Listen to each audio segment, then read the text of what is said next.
How you doing, guys? Welcome back to the channel. Gary here. Today I'm going to show you how to assemble and connect your own 32 kilowatt hour DIY LFP battery. That's a bit of a mouthful.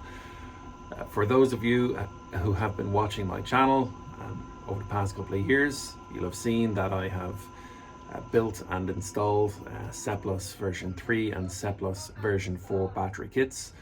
Some of you have asked, would I not just go essentially bareback with battery packs?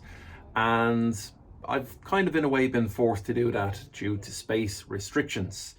So this is actually technically the second 32 kilowatt hour battery that I'll be building here to make up a total of 64 kilowatt hours, or in my case, I'll class it as 60 kilowatt hours usable, even though there's going to be a little bit more space. So what you're going to see in this video today is the cells being laid out. They're going to be installed right here.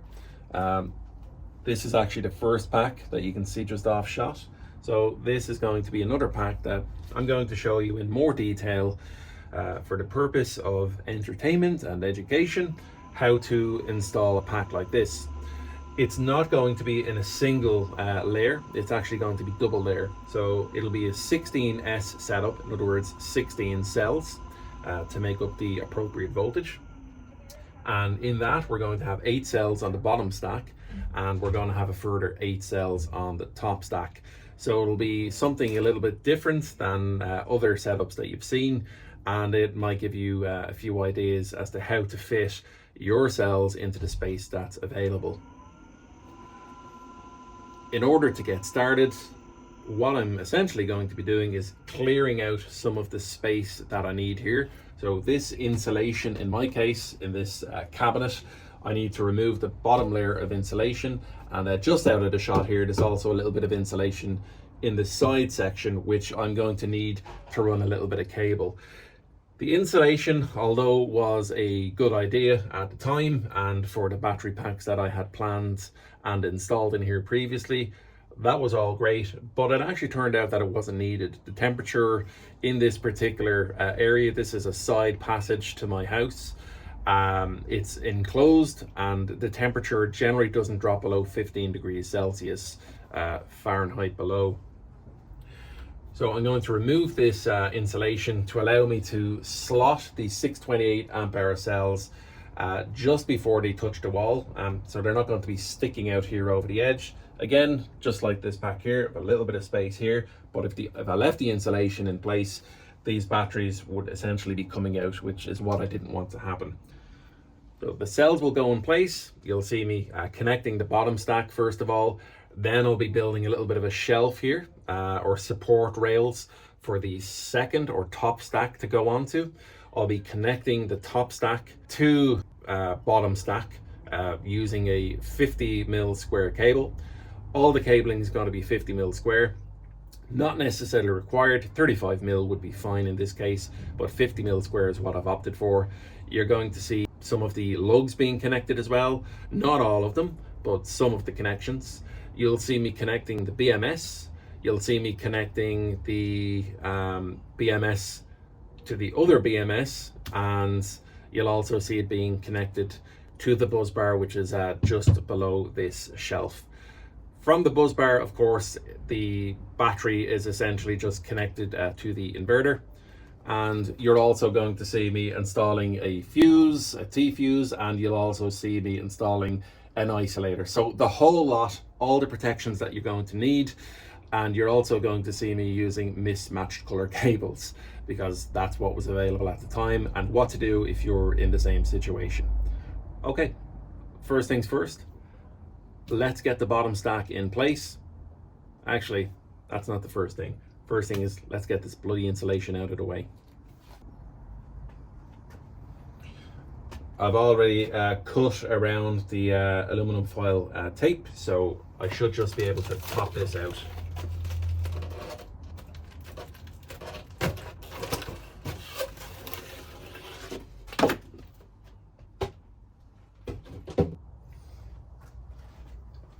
Always important to prep the area first, get everything out of the way, make sure it's a nice clean area to work with. This isn't coming out so easily, so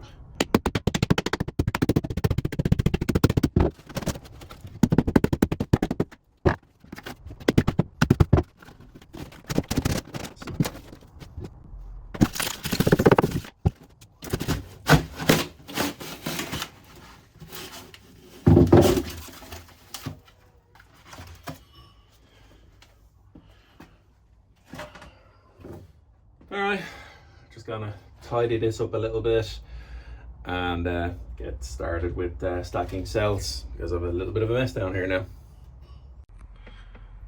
Do not assemble anything without your plan. This plan is actually from the first 32 kilowatt hour pack I built, which is right here. I'm going to be reusing it because it's going to be essentially the same. The difference being is that I'm going to be mirroring the packs. So where originally the cells were starting from 1 and left to right 8, and then bottom to top 9, and then right to left 16. In this case, it's going to be 1 from right to left 8, and then bottom to top 9, and then left to right 16. Reason why I'm doing that is I want the BMSs to be in the same location. That means that the cable lengths are going to be around about the same length, and I'm going to be able to drop them down near enough to the same hole and connect them to the same bus bar, so it all makes sense. What you're looking at here is not exactly what we're going to be building. So as I said, the cells in the first place, they're going to be mirrored. They're not exactly going to be like this, but it'll be more or less the same. This T-fuse that you can see here is not going to be after the buzz bar. It's going to be before the buzz bars. So this was the original plan I had, and then I decided to install T-fuses for each pack that I built. So sticking with it here, we'll have the cells. Once the pack is built, we'll be going with the positive and the negative, which doesn't show here exactly, but positive and negative, so red and blue, they'll both go through an MCCB. This is only going to be used as an isolator, not necessarily a protection device. One of these here, I'll link them in the description, and it's going to be going here. From the MCCB, the red cable, or positive, let's say, will be going through the T-fuse, and the blue will be going through the BMS, and that's the neutral cable. And from there, they will both connect to their respective bus bars and will be then connected to the inverter. Oh, and BMS 1 and 2 will be connected to each other via Cat6 comms cables.